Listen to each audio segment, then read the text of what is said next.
esta charla pretende dar unas cuantas ideas basadas en ingeniería de mantenimiento. Quiero aclarar que esto no es otra cosa que poner en práctica lo que uno en la universidad pudo haber aprendido, o lo que en la vida pudo haber aprendido, o lo que en las fábricas de los grandes fabricantes de maquinaria pudo haber aprendido. Entonces, para poder empezar con esta charla, voy a compartir una pantalla con la información que está relacionada con este tema, ¿no? Quisiera pedirles a todos que pongan sus micrófonos en modo silencio. Ya, perdón un ratito, esta de acá es en modo silencio. Otra cosa que vamos a mencionar, ¿ya? Es la necesidad de ponerle ciertas pautas a esta charla, ¿no? Entonces, a fin de no interrumpir la reunión, les vamos a pedir a todos que tomen nota. Las láminas están marcadas, numeradas, y por lo tanto vamos a pedirles que cuando tengan alguna pregunta respecto de alguna duda o algo, ¿no? Entonces ustedes puedan tomar nota de lo que estamos diciendo, ¿no? Y de esa forma nosotros podamos luego en un foro abierto podamos tener la intercambio de opiniones, experiencias. Estamos a las órdenes para que después de que yo haga la presentación de estas láminas, podamos entonces compartir estas experiencias, ¿no? Y enriquecernos todos, porque nunca dejamos de aprender, al menos en mecánica. ¿Y cuál es la razón por la que nunca dejamos de aprender? Porque la tecnología avanza, ¿no? Y tenemos que estar modernizándonos, actualizándonos. Glover, si tú me escuchas, confirma por favor si están viendo la pantalla que dice análisis de falla medida para reducir pérdidas. Sí, sí estamos viendo la pantalla. Perfecto, entonces vamos a empezar. Miren, esta charla no es solamente una charla técnica de cómo o qué podemos hacer, qué métodos podemos seguir para hacer un análisis de falla eficaz, sino que vamos a agregar algo que pocas veces se ha visto en seminarios, al menos en lo que yo he asistido. Bueno, está bien, yo ya sé qué fue lo que pasó, ya encontré cuál es la causa raíz de una falla, pero ¿y cómo hago para reducir pérdidas a largo plazo? Porque encontrar una falla lo que significa es saber cómo tengo que reparar un equipo, pero ¿y qué pasa si tengo muchos equipos? ¿Qué pasa si es una falla de una naturaleza generalizada? Es como el virus que tenemos ahora, que estamos combatiendo. Alguien se puede enfermar, perfecto, a esa persona le dan unas pastillas y alguna cosa y a lo mejor mejora. Pero ¿y qué pasa si toda la familia está así? Entonces ya no es un tema de analizar solamente algo puntual, sino establecer a largo plazo soluciones para reducir pérdidas. Pérdidas económicas para la empresa, pérdidas de tiempo, etcétera, ¿no? Entonces, esta charla tiene tres objetivos. Primero, identificar los probables orígenes de fallas más comunes, ¿no? Siempre tenemos que trabajar en el ambiente de la probabilidad, porque no somos dueños absolutos y a veces podemos necesitar revisar una y otra vez las pruebas para poder establecer un origen más certero, ¿no? El segundo es conocer métodos. Vamos a ver métodos. ¿Cuáles son los métodos más eficaces para identificar lo que llamamos la causa raíz de una falla? Es decir, el origen propiamente de lo que generó la falla, ¿no? Y entender cómo un análisis de falla puede prevenir futuras fallas. Es decir, vamos a ir más allá. Hoy vamos a buscar la manera de solucionar a largo plazo, ¿ya? cosas que pueden estar ocurriendo dentro de los equipos a fin de evitar pérdidas para la empresa. Entonces, empecemos con algo básico, como es el concepto de análisis de falla. Es un examen sistemático. La palabra sistemático a mí me dice que no es simplemente una cuestión de ver una pieza y decir, ah, ya, eso es, ¿no? Sino que requiere de seguir un proceso, ¿ya?, de análisis de la pieza dañada para determinar la causa raíz y utilizar esta información para mejorar la confiabilidad del producto. Miren, a medida que pasan los años, a medida que los equipos sufren daños, la confiabilidad de un equipo o de un producto se va perdiendo. Y eso es perder dinero. Por lo tanto, buscamos métodos para mejorar esa confiabilidad, mantenerla por lo menos, ¿ya? Y devolver la productividad, ¿no? Por favor, asistentes, poner su micrófono en silencio para ¿alguien se conectó ahí? Por favor, le pido que ponga en modo silencio. Muchas gracias. ¿Ya? Bien, entonces, el análisis de falla como concepto está diseñado para identificar los modos de falla. ¿Ya? Es decir, ¿qué es un modo de falla? Es la manera, la forma en la que fallan los productos o las piezas, ¿no? Identificar el mecanismo de falla. Vamos a ver que no es lo mismo el modo de falla que el mecanismo de falla, porque el mecanismo de falla está más bien relacionado con un fenómeno físico involucrado en la falla. Es decir, ¿cuál es el origen físico de una falla, ¿no? Determinar la causa raíz, si tiene que ver con el diseño de las piezas, un defecto de operación, cargas elevadas, qué sé yo. Ahí vamos a estudiar un poco cada una de las temáticas, tratando de resumir por las razones de tiempo, ¿no? Algo que empieza a cambiar en el mundo actual es que no solamente nos quedamos en determinar la causa raíz, sino que es muy útil. Hoy en día hay herramientas, tenemos nosotros algunas de ellas, herramientas para establecer las tendencias de las fallas, que pues obviamente son útiles cuando existen muchos equipos, flotas, por ejemplo. A veces hay cosas operativas que afectan en la vida útil de los equipos, y la idea es no solamente ver qué pieza falló, sino cómo se va comportando mi batería de equipos, mi flota de vehículos, mi cantidad de máquinas, cómo se va comportando en el tiempo, ¿no? ¿Ya? Entonces buscamos en final recomendar métodos de prevención de futuras o potenciales fallas. ¿Ok? Entonces, vamos a pasar a la siguiente página. ¿Ya?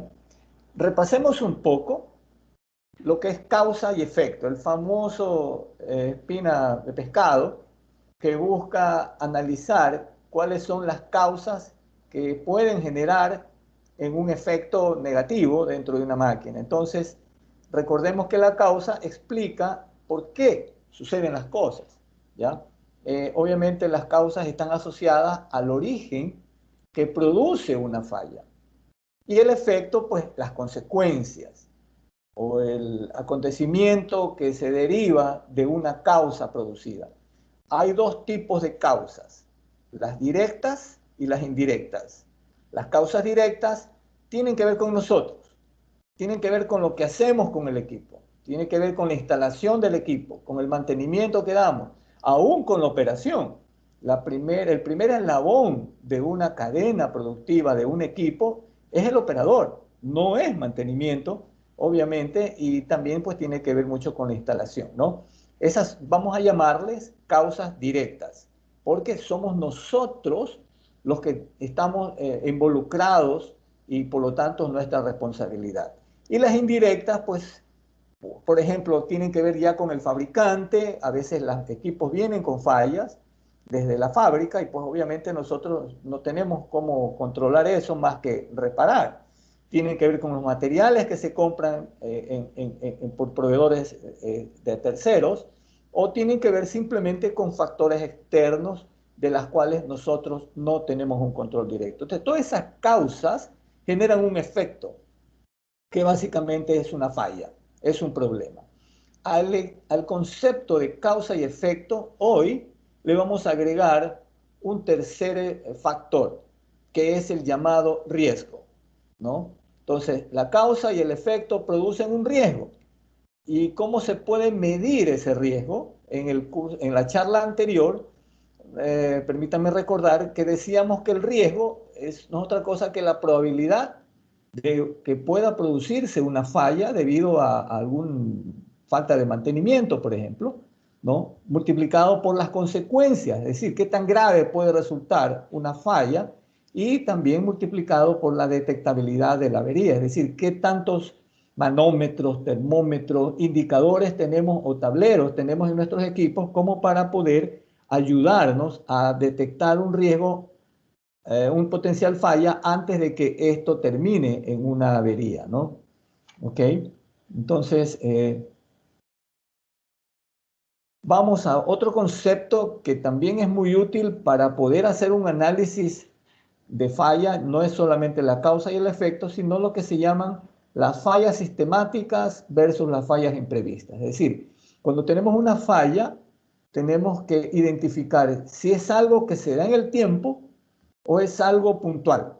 Entonces, vamos a definir como falla sistemática a las averías que se repiten en el tiempo u horas de funcionamiento o kilómetros de recorrido de un vehículo, si es que se trata de un vehículo, en condiciones similares de operación, rutinas de mantenimiento no cumplidas, es decir, fallas ya sistemáticas en los procesos de mantenimiento, o simplemente condiciones externas que se presentan periódicamente, para la cual un equipo no está diseñado para trabajar en esas condiciones y derivan en una fatiga. Es decir, miren, todo equipo, todo, no existe, yo no conozco un equipo que no haya sido fabricado producto de un diseño.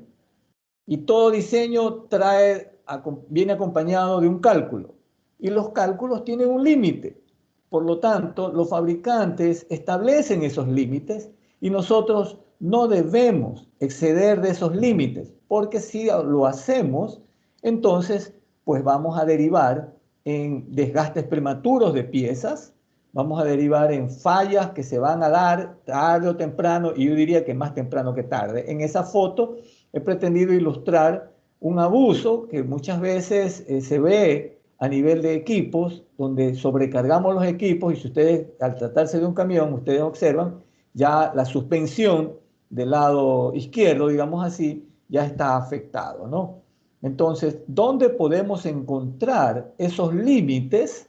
Pues es el fabricante, a través del distribuidor, el que nos debe dar esa información mediante capacidad, manuales, etcétera, etcétera, ¿no? ¿Me están escuchando hasta ahí bien? Glover, ¿me escuchas? Sí, sin Sí, todo problema. bien. Perfecto, muy bien, gracias. El otro punto entonces son las fallas imprevistas. Eso sí es mucho más difícil de controlar, porque pueden darse en cualquier momento por factores puntuales.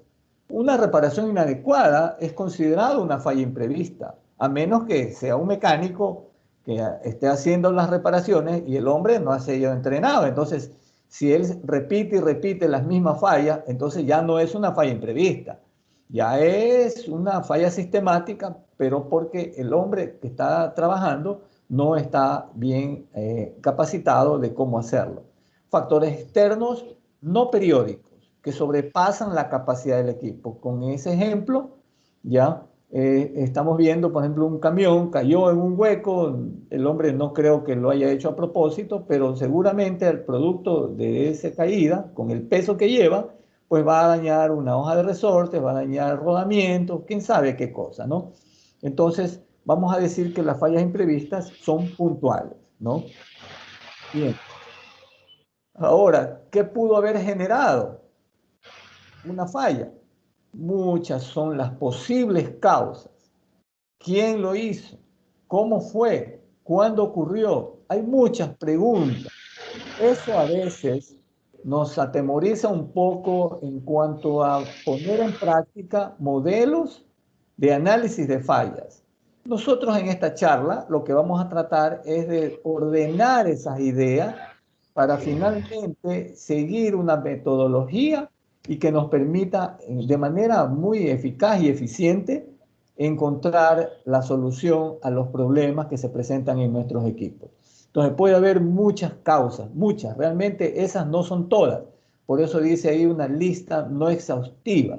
Errores de fabricación, usos, abusos, materiales inadecuados, operaciones, etcétera, etcétera. Entonces, vamos a ver cómo vamos a salir adelante con esta charla y con las ideas que tenemos.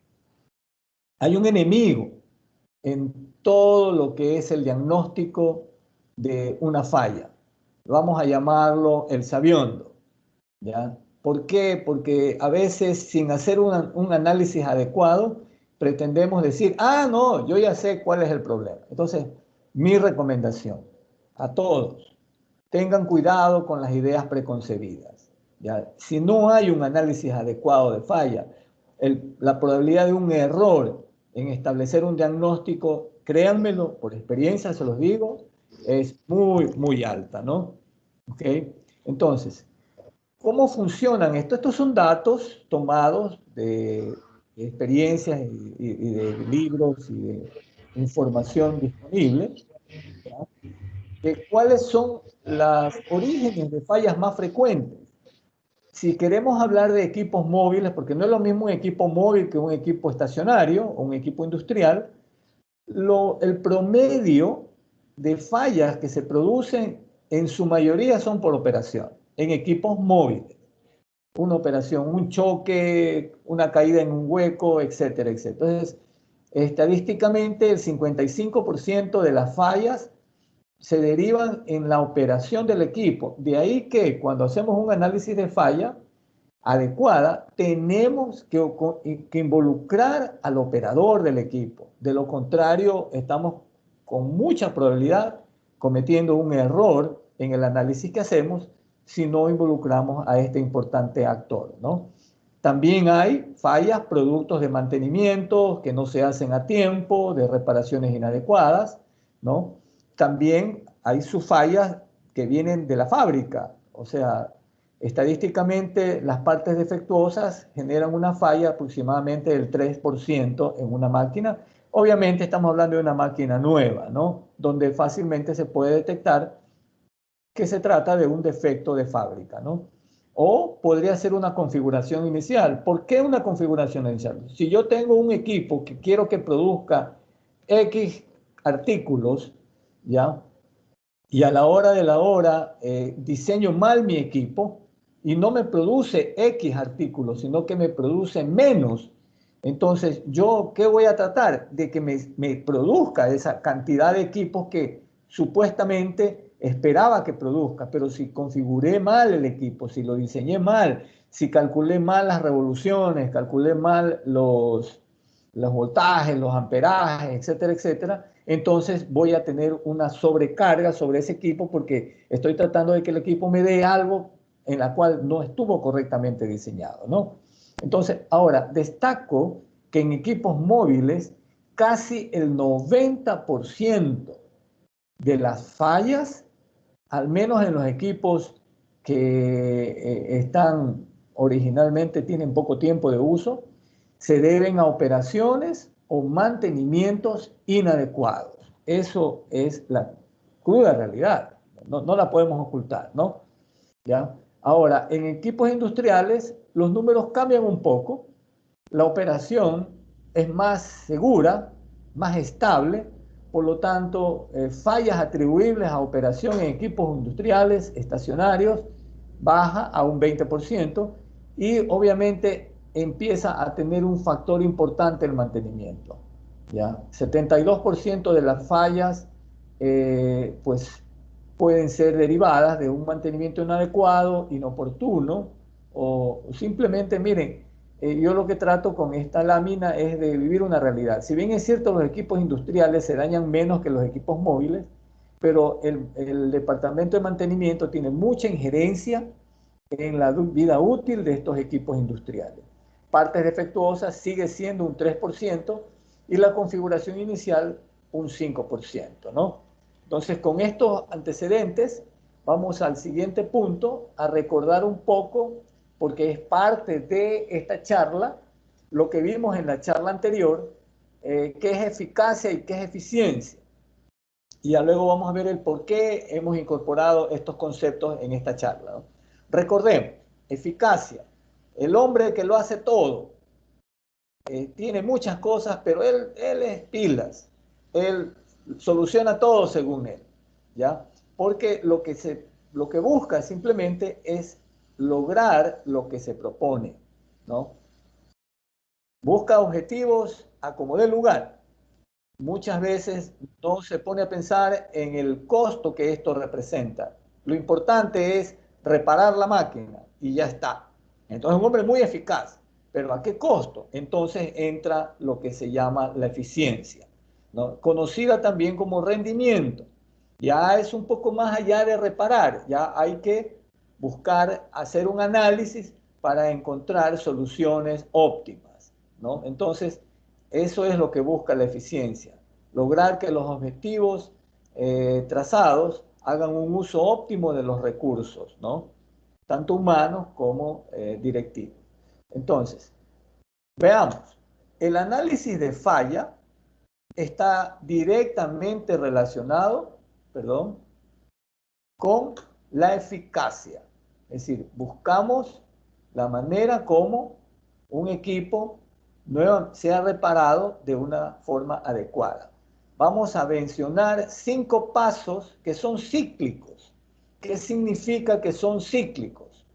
Que si ya estamos en el paso 5 y tenemos que regresar al paso 1, debemos hacerlo. Es decir, no es simplemente una secuencia cronológica y cuando llegué al 5 está listo, ya sé cuál es el análisis, la causa raíz. Pudo haberse quedado algo en el camino que me obligue nuevamente a retroceder en estos pasos. Entonces, primer paso, define el problema de manera clara y concisa. ¿Eso qué significa? Es como cuando uno va al médico, ¿no? Entonces, el médico nos pregunta, bueno, ¿y qué le pasa? Y yo le digo, me duele, me duele, me duele. Entonces, el doctor no va a decir, bueno, ¿qué te duele? O sea, tratemos de ser un poco más claros en explicar cuál es el problema. Eso ocurre con mucha frecuencia con los operadores de las máquinas, que no dicen la verdad o la dicen a media, quizás porque no conozcan el detalle del equipo y no tenemos cómo culparlo, pero es responsabilidad de la gente de mantenimiento tratar de entender, ¿ya? Tratar de definir el problema de una manera clara, ¿no? Para poder empezar bien, como la música. Si no empiezo bien con el primer tono, es probable que no termine cantando adecuadamente. Entonces, por favor, el primer paso es clave dentro de este proceso. Hay que definir el problema. Segundo, empiece a reunir, organizar las piezas afectadas, ¿ya? Tercer paso, observar y registrar. Esto es importante.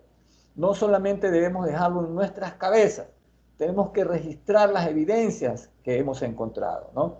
El paso 4, hay que pensar de manera lógica. Aquí sí se necesita la experiencia, el conocimiento de la gente para poder establecer de manera lógica qué pudo estar pasando, hasta finalmente identificar la causa raíz de una falla, ¿no? ¿Okay? Bueno, ya hablamos de eficacia, ya sabemos la causa raíz de la falla, es decir, ya estamos en condiciones de hacer una reparación que dure. Pero ¿y será solo eso? Si solo tenemos una máquina en toda nuestra empresa, no habría problema. Pero todos sabemos que en una empresa hay muchas máquinas, hay a veces muchos equipos similares y cosas así. Entonces hay que estar muy atentos de que un problema pudiera ser, como hablábamos antes, sistemático.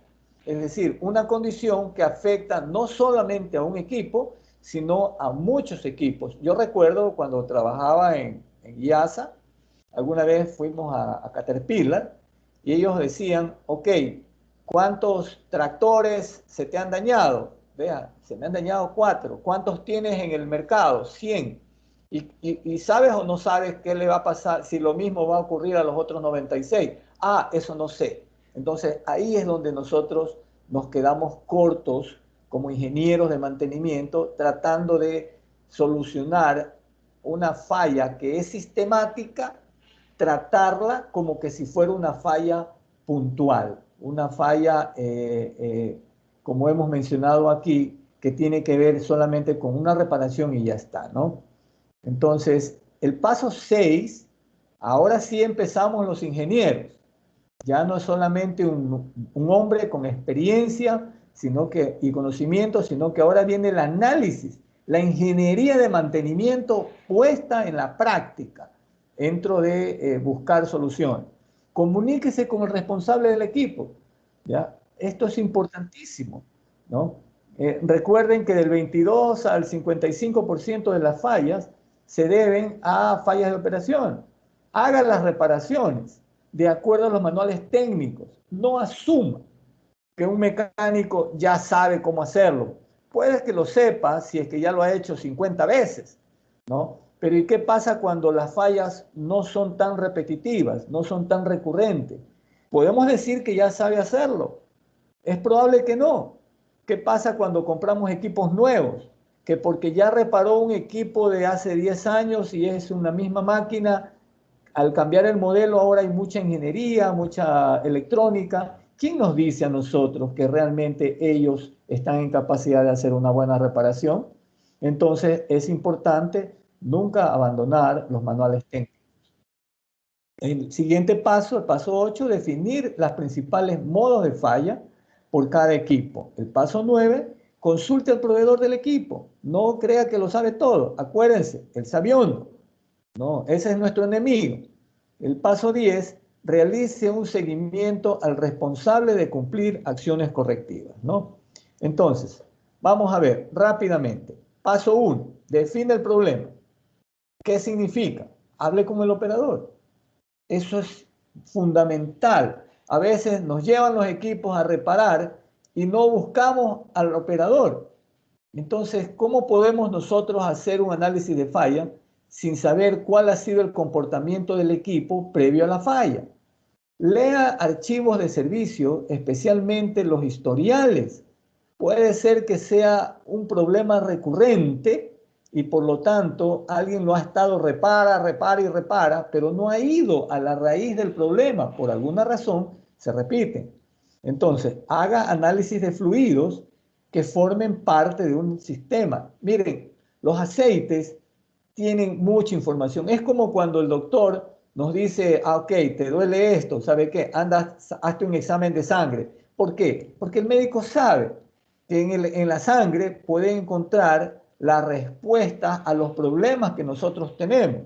Igualito pasa con los fluidos.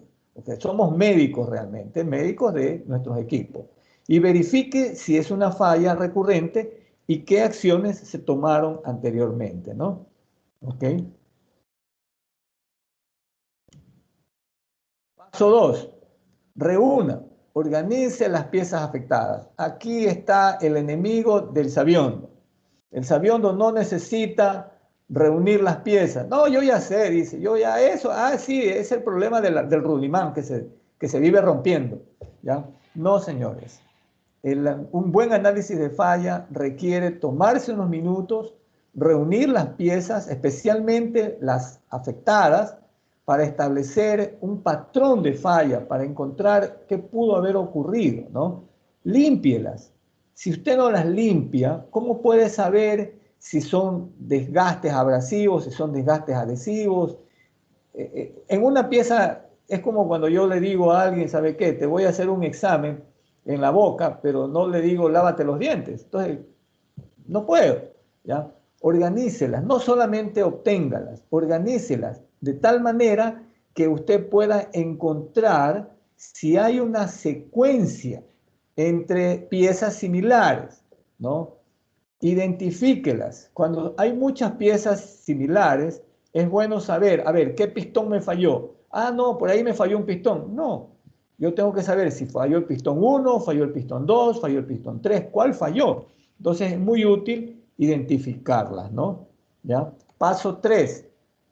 todo lo que vea que sea de utilidad, por favor, regístrelo, ¿ya? Efectúe una investigación preliminar, haga un examen visual de las partes afectadas, hasta donde sea posible, ponga en funcionamiento el equipo y veas que si tiene ruidos, vibraciones anormales, fugas, etcétera, etcétera, ¿no? Y todo eso lo tiene que tener debidamente organizado, como se lo ha visto, para poder tener elementos de juicio que examinar, ¿no? Punto 4. Aquí sí entra la experiencia del hombre. Piense de manera lógica a las evidencias. No asuma, otra vez, no asuma. Aplica los conocimientos que tiene, ¿ya? Entonces, para poder identificar fatigas, desgastes, deformaciones, si es un problema de ensamblaje, o sea, tenga estos conceptos de que son fatigas, son fisuras, son desgastes, qué tipo de desgastes, abrasivos, adhesivos, ¿ya? Si son deformaciones torsionales, de flexión, de tensión, es decir, aquí sí usted necesita pensar de manera lógica en base a estos conocimientos que vamos a compartirlos con ustedes brevemente, ¿no? Entonces, una vez que ya tenemos los 4 pasos cumplidos, ahora sí, llegó la hora de identificar la causa raíz más probable. ¿Y por qué más probable? Porque no somos nosotros los fabricantes. No podemos decir que tenemos un control sobre el comportamiento de cada pieza.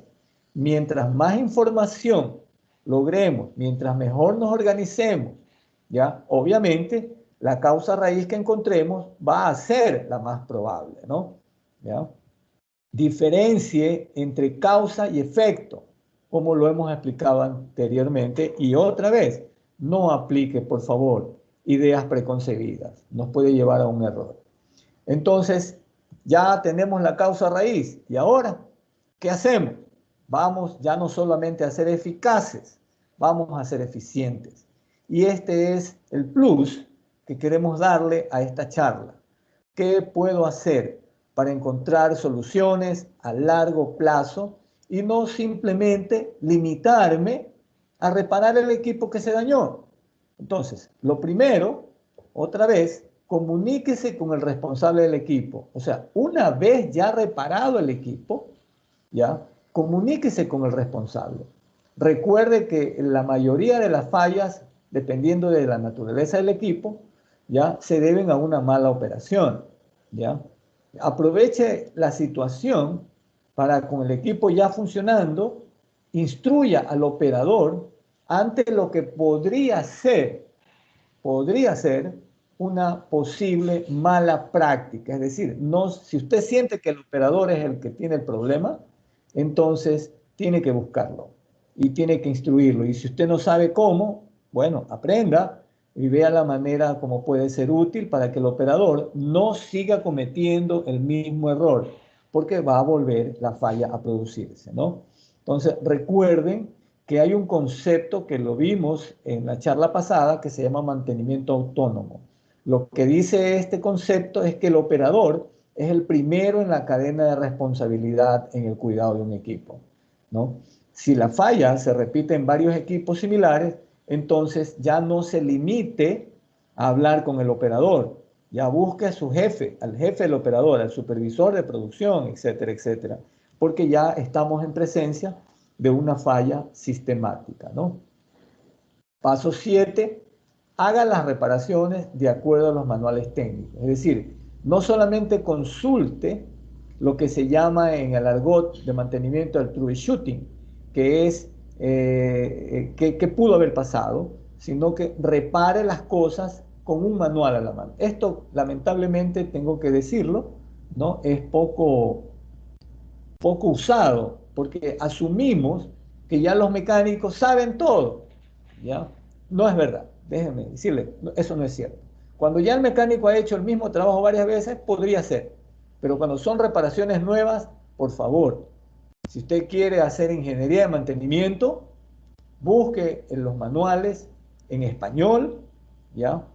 Hay una práctica, yo recuerdo cuando estuve en Estados Unidos, en unos dealers de camiones en Estados Unidos, ellos eran unos talleres medianos, grandes, instalaban en el área de reparaciones estaciones. ¿Estaciones para qué? Para que el mecánico tenga la facilidad de poder consultar información, de poder registrar lo que está haciendo, ¿no? No limitarnos a que todo el mundo va a buscar al jefe para que el jefe sea el que registre las cosas. Eso no es eficiente realmente, ¿no? Acuérdense que estamos en los pasos de eficiencia, ya no estamos en los pasos de la eficacia. Es decir, ya aquí sí me interesa no solamente reparar el equipo, sino hacerlo adecuadamente y tener un historial que me permita monitorear el comportamiento de una falla. Entonces, yo los invito a que formen estaciones de monitoreos técnicos. Obviamente eso implica que deben tener softwares para poder hacer estos registros, software que tengan las facilidades de almacenar documentos, planos, manuales, que le dé la facilidad. Ya estamos en la época de la tecnología avanzada. Un celular hoy en día es parte de nuestra vida y no nos podemos separar de ella. Aprovechemos ese tipo de herramientas, ¿no? Otra cosa que debemos como ingenieros hacer, como hemos dicho, identifique los modos de falla que hay en la empresa, ya no solamente los modos de falla de los equipos, ya identifique las condiciones que se producen, fallas similares, consulte, miren, nunca debemos pelearnos con el proveedor del equipo, nunca, eso es un error que una empresa puede cometer cuando se enoja porque resulta que no le da un buen servicio, ¿no? En ese caso, busque un proveedor que tenga la suficiente capacidad de soportar el mantenimiento de un equipo, ¿no? Obtenga estadísticas en la recurrencia de fallas por modelos, por tipos de equipos, por aplicación, etcétera, ¿no? Estos datos son tomados de nuestro software SMPro mediante una herramienta de Microsoft que es muy buena.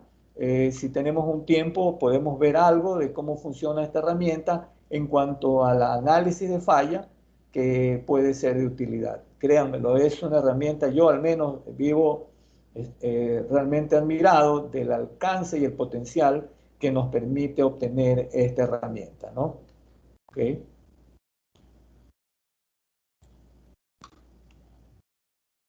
Siguiente paso, consulte al proveedor del equipo, como les decía, sobre las acciones a tomar para evitar futuros daños.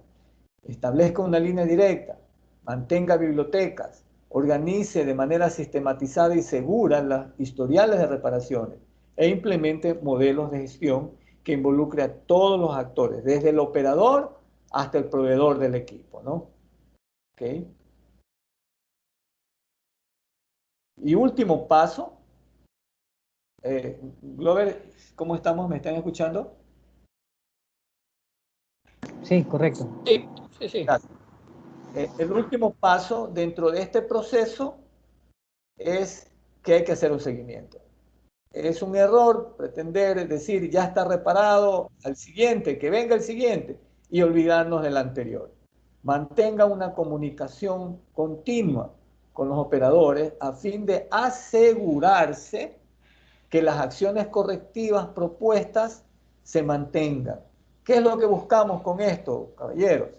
Buscamos que los daños no nos controlen a nosotros, sino nosotros controlamos los daños y no conformarnos con reparar, ¿no? Entonces, daños muy costosos requieren un seguimiento. Incluso hay empresas que forman lo que se llaman círculos de calidad. A veces se piensa que eso es perder el tiempo. Claro, se pierde el tiempo si no nos organizamos, si no establecemos responsabilidades dentro del círculo de calidad. Yo les puedo decir que cuando sí lo hacemos de la manera correcta, en los círculos de calidad, no solamente que buscamos soluciones a largo plazo, sino que nos instruimos de la experiencia que cada uno de los miembros de este círculo ha tenido. En países desarrollados es muy usual tener estos círculos de calidad y yo los invito a que analicen la opción de tener círculos de calidad. No lo hagan tan largo, tan demorado, 4 horas, mediodía, no. 1 hora, 2 horas, dependiendo del tamaño de la empresa, es suficiente. Entonces, hasta ahí es la primera parte de esta charla. brevemente vamos a estudiar un poco ya cuestiones un poco más técnicas, pero que si no las tenemos en la mente, créanlo, no vamos a poder hacer un análisis de falla adecuado. Vamos a hablar de desgastes, de corrosión, fracturas, fatigas y lubricación inadecuada. ¿Ok? Por ejemplo, en desgastes, el llamado desgaste abrasivo. ¿Qué es? Es la acción de corte de un material duro y con filos, en otras palabras, un contaminante que fluye a través de una superficie, generalmente a través de los ductos por donde va el lubricante, ¿ya? Y se encuentra, pues obviamente, con una superficie más blanda, más suave y genera rayaduras o desprendimientos de material. Recordemos en la charla pasada que un contaminante es todo aquello que está en el fluido y no pertenece a este fluido. Entonces, ¿cuáles pueden ser las posibles causas que derivan en un desgaste abrasivo? Es decir, una partícula extraña más dura que la superficie del equipo que va a fluir junto con el lubricante, pero su tamaño es mayor a la tolerancia o al espacio por donde fluye el lubricante y va a producir rayaduras. Generalmente se deben a filtros inadecuados, es decir, claro, yo me encontré un filtro más barato, sí, ahorra en filtros, señores, en filtros no se debe ahorrar dinero, ahí no está la plata. Por lo tanto, busquen usar filtros o bien genuinos o bien originales, ¿no? En una siguiente charla podemos hablar sobre materiales, ciertos conceptos que se usan para identificar y comprar mejor las cosas, ¿no?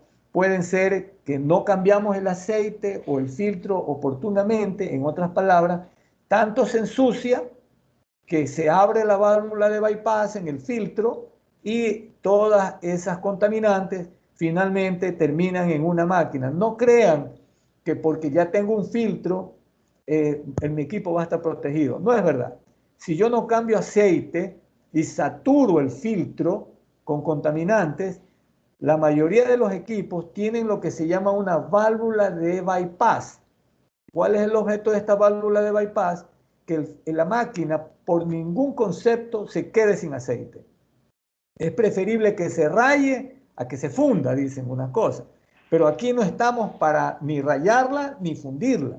Estamos para evitar que se dañen. Por lo tanto, debemos tener muy claro que extender el uso de aceite o el filtro más allá de lo que el fabricante dice que es el que mejor conoce el equipo es un error y genera desgastes abrasivos.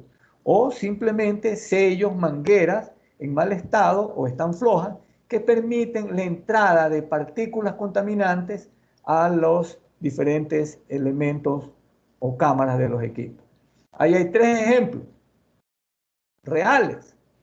No, cualquier parecido con un equipo o con una pieza de su máquina, no digamos que es pura coincidencia, es realidad. El desgaste abrasivo se manifiesta por rayaduras que empiezan a generarse en el mismo sentido de giro o de movimiento de las piezas.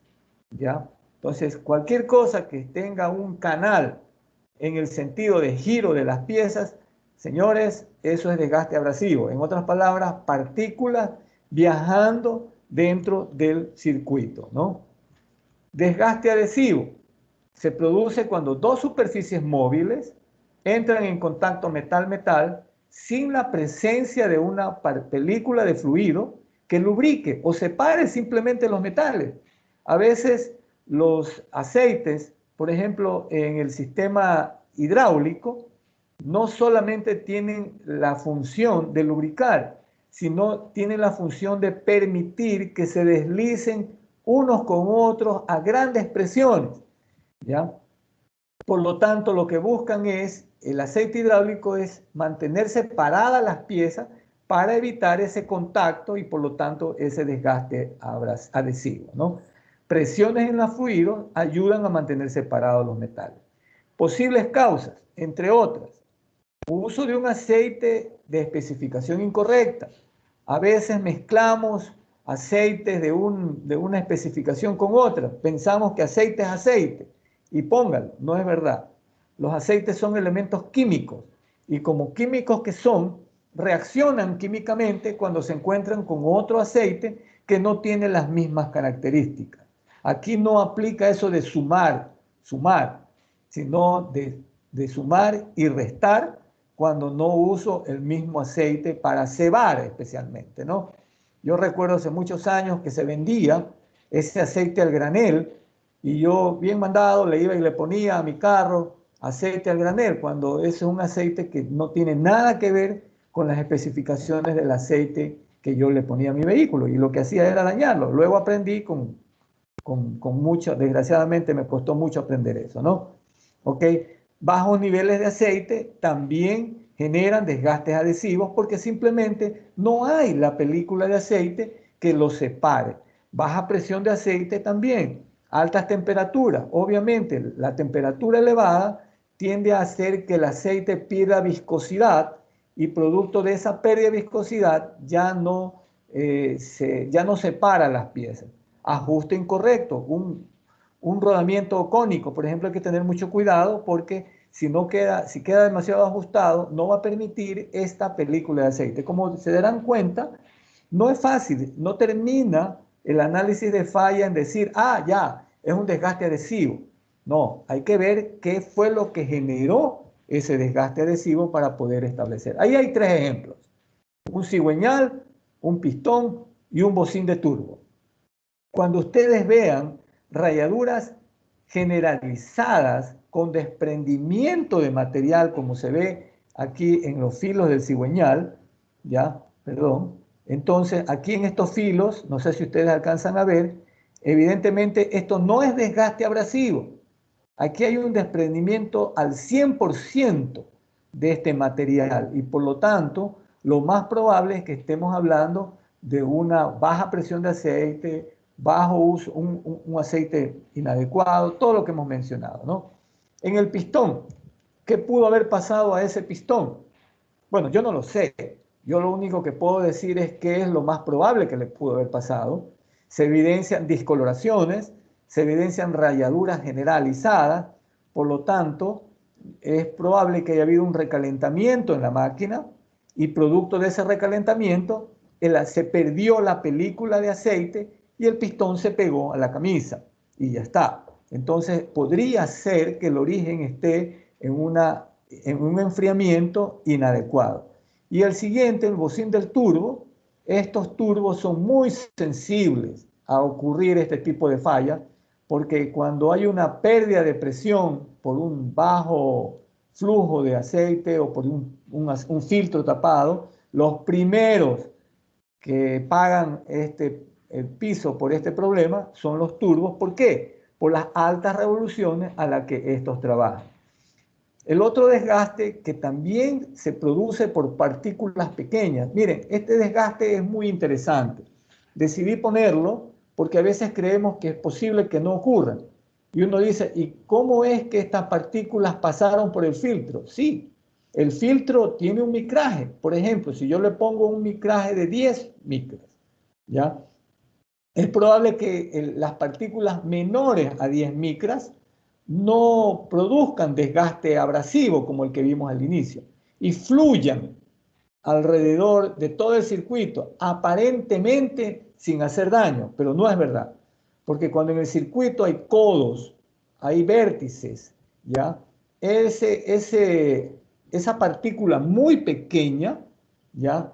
Impacta en la pared del codo y la va a desgastar. Por lo tanto, estamos hablando de un desgaste que esta vez lo vamos a llamar desgaste por erosión, ¿ya?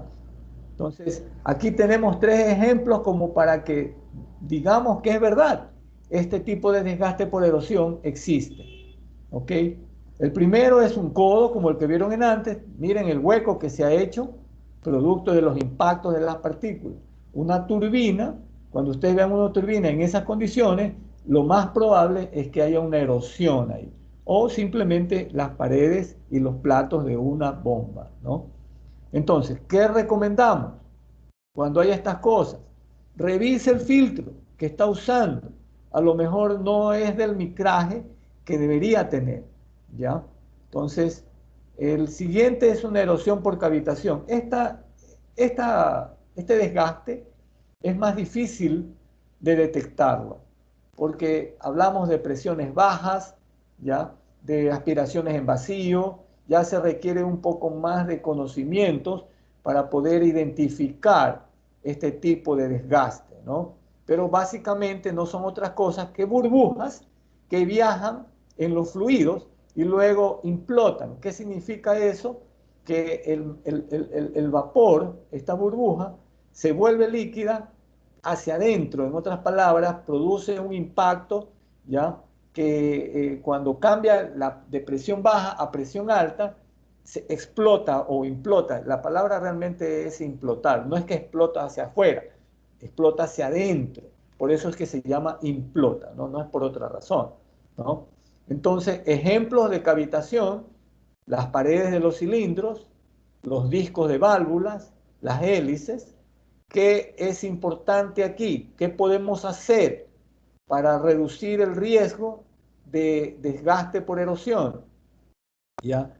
Pues verifique las mangueras. Miren, la erosión generalmente se produce en los circuitos de baja presión, es decir, donde hay el vacío. Por ejemplo, antes de una bomba, la bomba succiona y el momento en que succiona, produce ese vacío, ¿ya? Y cuando hay una manguera floja, aunque no exista partículas en el ambiente, el aire va a entrar. Donde quiera que ustedes estén, así estén en un quirófano, el aire va a entrar. Y es el aire el que crea burbujas en el fluido y produce. Entonces, no se confíen que porque están en un ambiente limpio, pudiera no haber cavitación. No es verdad. No es verdad. La cavitación se da en el único lugar donde no hay cavitación, señores, es en la estratosfera, allá fuera del planeta Tierra. Y por lo tanto, nosotros estamos expuestos a erosión por cavitación cuando hay mangueras flojas o sellos en mal estado en las líneas de succión de las bombas, ¿no? Otro desgaste que muchas veces no se lo considera y es real, son los que se llaman desgastes por desbalanceamiento o desbalanceo. Un eje que gira, en ese ejemplo estamos viendo un eje al que le están soldando una media caña, lo que se llama, ¿no? Vamos a suponer que estaba fisurado y alguien dice, le voy a poner un forro ahí, y lo suelda longitudinalmente ese forro. El momento en que el eje gira, ¿qué es lo que va a ocurrir? Que va a haber una masa, que es la soldadura, diferente, no uniforme, en otras palabras, en toda la superficie, en todo el círculo. Y cuando eso gira, esa masa genera vibración. Y esa vibración va a generar un desgaste en los rodamientos, en diferentes piezas sobre la cual se sostiene ese eje, ¿no? Un ejemplo muy fácil, muy común, lo vemos en los neumáticos. Miren, los fabricantes de neumáticos, generalmente cuando ya las máquinas que fabrican, que utilizan para fabricar los neumáticos, ya tienen su desgaste, porque es normal que una máquina tenga su desgaste, no rellena con el caucho uniformemente en toda la llanta.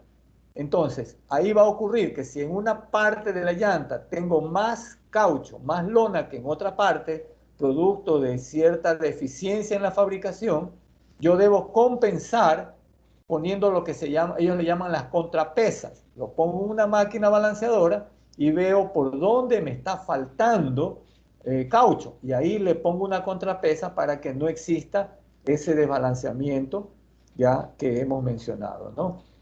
Un desgaste muy común, muy usual, muy fácil, esto sí es fácil de identificar, son los desgastes por corrosión debido a la presencia de agua o simplemente algún oxidante, no solamente agua, cuidado, ¿no? ¿Ya? ¿Cuáles son los principales tipos de corrosión? La llamada generalizada, que ya es una corrosión de contacto agua o oxidante con el metal, la llamada galvánica, que es la pila que se forma entre un cátodo y un ánodo. ese cilindro hace las veces de ánodo y está desgastando en ciertas partes puntualmente, ¿no? O también hay corrosión por altas temperaturas. Un turbo que trabaja a demasiada temperatura va a oxidarse y a corroerse. Entonces, la corrosión, en otras palabras, no es solamente por el agua, es también por las temperaturas de operación, ¿no? ¿Ya? La carga. Muchos equipos están sometidos a cargas. ¿Cómo la carga influye en una fractura? Vamos a decir que las tres principales afectaciones de la carga sobre un equipo, el primero es por un impacto, como el que vimos al inicio de la charla, ¿no? Algo que golpea, algo que empuja y ¡pum! Falló, se acabó. Un accidente, un impacto. La sobrecarga, esto es sistemático. En otras palabras, tanto le estoy dando sobrecarga, que el equipo termina fallando.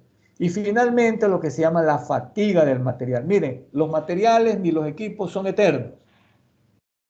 Puede que esté dentro de la condición de carga normal, pero con el tiempo eso puede derivarse en una fatiga, ¿no? Entonces, eso es un ejemplo de fracturas por impacto, simplemente un golpe, ya está, fácil, ¿no? Esto es una fractura por sobrecarga, algo que excede la resistencia del material. Lo que yo les decía, ¿no? Un equipo está diseñado para cierta capacidad. Si yo, tratando de sacarle disque provecho al equipo, le pongo más carga de manera continua, sistemática, no crean, no es verdad. Si un equipo es sometido a una carga más alta que la que el fabricante dice, terminaremos rompiendo este eslabón, esta cadena, y el equipo va a fallar. No piensen que no va a fallar, ¿no? ¿Ya?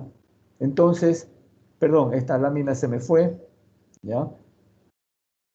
Ahí hay ejemplos de sobrecargas, algo puntual, un esfuerzo elevado, ¿ya? Que se aplica sobre una pieza, ¿no? Las fatigas mecánicas son fáciles de identificar. ¿Por qué? Porque definen patrones de marcas, lo que se llaman las marcas de playa, muy parecido a lo que forman las olas del mar en la arena, que a medida que avanzan van dejando la huella. Así son las fatigas mecánicas, ¿ya?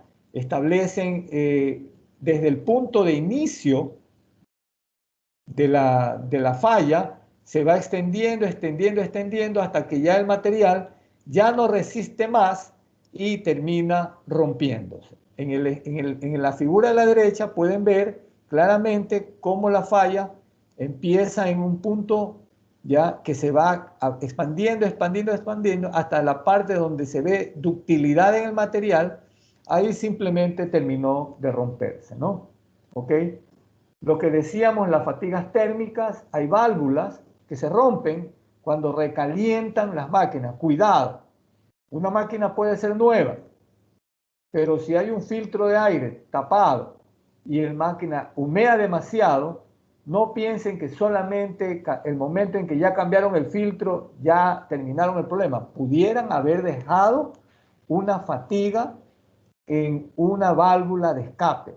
En otras palabras, les recomendamos que cuando un equipo, ya que tenga un motor de combustión, esté humeando negro, humo negro, que significa temperatura, hagan de cuenta que una fatiga se está cocinando dentro de ese equipo. ¿Ok? Entonces, mucho cuidado con hacer trabajar equipos a temperaturas por encima de lo normal, ¿no? Una de las últimas fracturas que vamos a ver, o fallas, son por desalineamiento. Generalmente cuando se acoplan motores a bombas, etcétera, etcétera. ¿Cómo se puede identificar que es una fractura por desalineamiento? Porque la rotura del diente no es a lo largo del diente, sino que es a un costado. Es decir, algo aplicó una fuerza a un costado que en el centro. Entonces, eso produce un desalineamiento, ¿no? Entonces, puede darse en engranajes, pueden darse en motores de arranques, etcétera, etcétera. Desalineamientos pueden ser en neumáticos. Cuando hay convergencia, divergencia en neumáticos, tenemos desgastes por desalineamiento, ¿no? fatigas metálicas, por último, este sí tiene que ver directamente con el fabricante, ¿no? ¿Ok? Entonces, inclusiones, pedazos de partículas pedazos de partículas que están como son parte de la fundición. Y por último, lo que se llaman las fatigas mecánicas en uniones soldadas. Una soldadura mal aplicada produce una fatiga y produce una fisura que muchas veces no la vemos, pero que tarde o temprano termina rompiendo la pieza, ¿no? Entonces, eso es lo que queríamos compartir con ustedes en esta mañana. Son conocimientos que hemos adquirido durante toda nuestra vida, experiencias, es la suma de conocimientos con experiencias que ponemos a sus órdenes, ¿verdad? Para que les pueda ayudar a que aquellas que tienen un software como el nuestro, ¿no? Puedan sacarle mejor provecho a la herramienta, porque nuestra herramienta ya tiene estas cosas de modos de fallas, tipos de servicio, ya el Power BI que yo les mencionaba. Es decir, esto complementa a la herramienta que ustedes tienen. Entonces, dejo abierta el foro para quien tenga alguna pregunta que hacer. Por favor, estamos a las órdenes para aclararla. Recuerden que las láminas tenían un número, y si hay algo en particular respecto de una lámina, les rogaría que me indiquen cuál es el número de la lámina para poder buscarla, ¿no? ¿Okay? ¿Alguien tiene alguna pregunta, algo? Buen día. Buen día. Buenos días. ¿Cómo les va? Buen día a todos. Saludos. Muy interesante la presentación. Mis agradecimientos y felicitaciones. Tengo una consulta sobre la lámina número 9 y creo que es la 10 también, donde mostró unos datos interesantísimos, datos estadísticos. Entonces, yo quisiera saber si es que esos datos son experimentales o datos bibliográficos. Son experimentales, ¿no? Es decir, lo sacamos un poco de la experiencia que hemos tenido con algunas empresas, industrias, flotas, donde nosotros en nuestro sistema, por ejemplo, identificamos justamente el origen, el modo de la falla. Entonces, podemos saber, obviamente que esto depende de quién lo toma, ¿no? Es decir, pudiera haber alguna desviación, pero nosotros sacamos promedios para poder reducir desviaciones.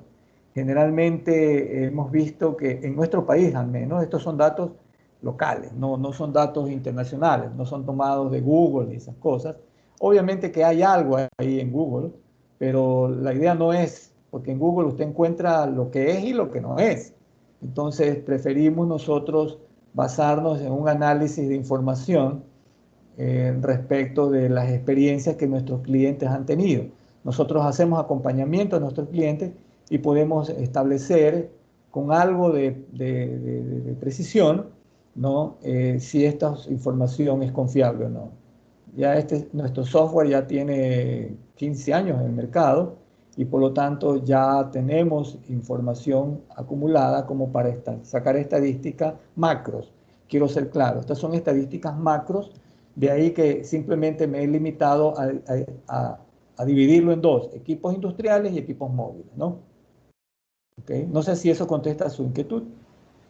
Sí, me parece muy bueno, ya que hay algunos datos que yo también tengo y coinciden. Entonces, me quedé sorprendido, la verdad, y sobre todo muy buena la división entre máquinas móviles y estacionarias.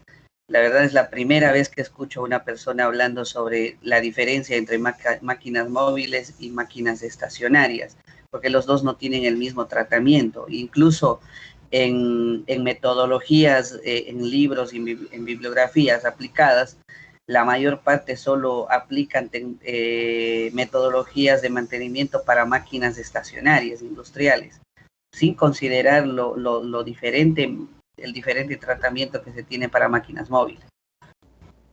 Bueno, muchas gracias por esos comentarios. En realidad, lo que pasa es que nuestro software sigue un modelo, el modelo RCM, y nosotros al mismo modelo le ampliamos un par de categorías más, con lo que logramos adaptarlo a diferentes tipos de giros de negocios, desde flotas de barcos, flotas de camiones, y a la parte industrial, hasta hospitalaria, por qué no decirlo, equipos hospitalarios. Y entonces eso es lo que nos ha permitido poder hacer un análisis un poco más amplio de cómo deberíamos ver nosotros las cosas sin complicarnos. ¿Ah? Como ustedes ven, nosotros no hemos querido hacer algo muy sofisticado porque a veces mientras más lo complicamos, menos lo entendemos. Entonces, por eso es que lo dividimos solamente en dos grandes grupos, ¿no? ¿Ok? No sé si alguien tenga alguna otra pregunta, por favor.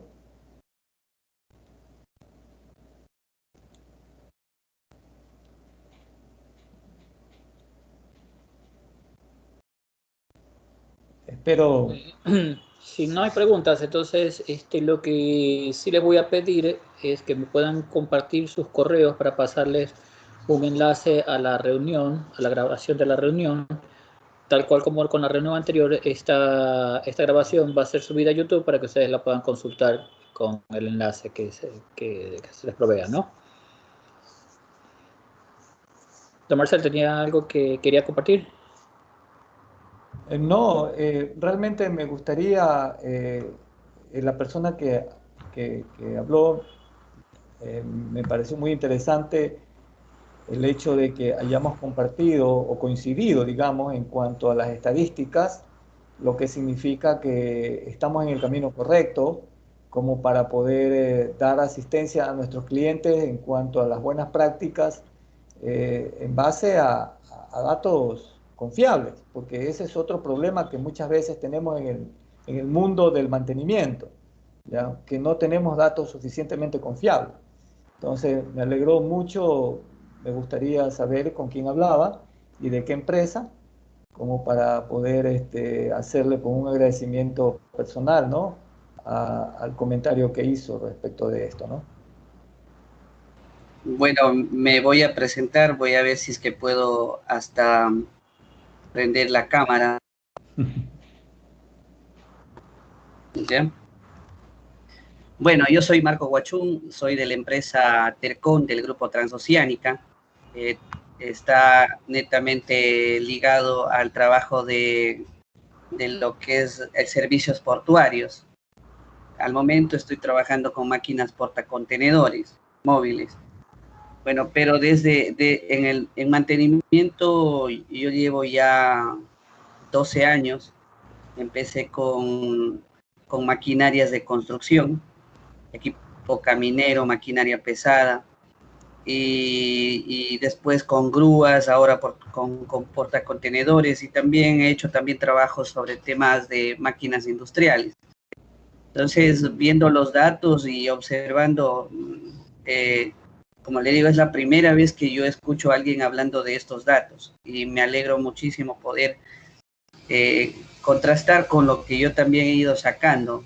Y también yo quisiera saber sobre el software que se manejan, me parece muy interesante. No sé si me pueden hacer llegar algún folleto o alguna presentación de eso, de todos los beneficios que presentan, ya que aparte de eso mi línea también es la asesoría. Muy bien, Marco, con mucho gusto.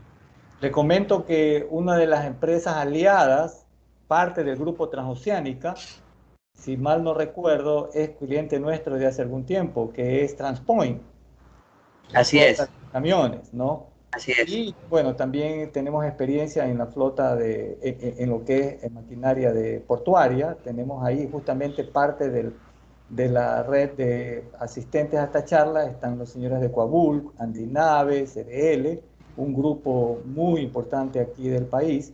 Tenemos también clientes como Efectivas, bueno, Osorja también. Creo que podemos ayudarlo, en otras palabras, ¿no? Será un gusto poder contactarlo posteriormente, ¿no? Sí, me disculpa su nombre. Marcel Saldaña es mi nombre y el modelador es Glover López. sería la persona que directamente haría los primeros contactos, ¿no? Ya, me parece bueno. Sí, con respecto al de las fallas por sobrecarga, ¿puede hablarnos un poquito más sobre ese tema? No sé si es que ya su tiempo se cumplió o cómo estemos. Me gustaría que hable un poquito, porque dentro de, o sea, coincidimos bastantísimo. Yo, para mi modo de fallas, lo analizo igual, como por, por el tema de mantenimiento, que corresponde a mecánica como tal, por el tema operación también lo analizo, por el tema sobrecarga también lo analizo, pero sí quisiera escucharles un poquito sobre las experiencias que ustedes han tenido sobre el análisis con sobrecarga. Bueno, como yo les decía en una de las láminas, lo primero que tenemos que hacer es identificar la naturaleza de la sobrecarga. Si es una sobrecarga sistemática, es decir, producto de prácticas comunes en la operación, etcétera, o son cuestiones puntuales. Entonces, la mejor manera, en mi experiencia, de identificar una sobrecarga, salvo las puntuales que son impactos y esas cosas que evidentemente ocurren en segundos, pero las otras, las sistemáticas, la mejor manera de identificar una carga, una sobrecarga relacionada con algo sistemático es lo último que vimos, que son las fatigas, las huellas. Ventajosamente, las fatigas dejan huellas. Esas huellas son las que permiten identificar dónde empezó el problema, ¿no? Entonces, yo le sugiero que estudie la sección constante donde la pieza falló. Ahí están las huellas. Y ahí usted puede ver si las huellas, por ejemplo, están bien espaciadas, si las líneas de playa están bien espaciadas, entonces quiere decir que es una sobrecarga con el tiempo. Puede ser una sobrecarga del 10%, 20%, y luego termina fallando. Pero si las líneas están muy cercanas unas con otras, ¿no? Entonces pudo haber sido una sobrecarga en un corto periodo de tiempo. ¿Ya? Entonces, la forma de la huella, las distancias entre las líneas de playa, a usted le pueden ir dando una idea de el periodo de tiempo en la que esta sobrecarga afectó al equipo, ¿no? Eso como para en este momento compartir, ¿no?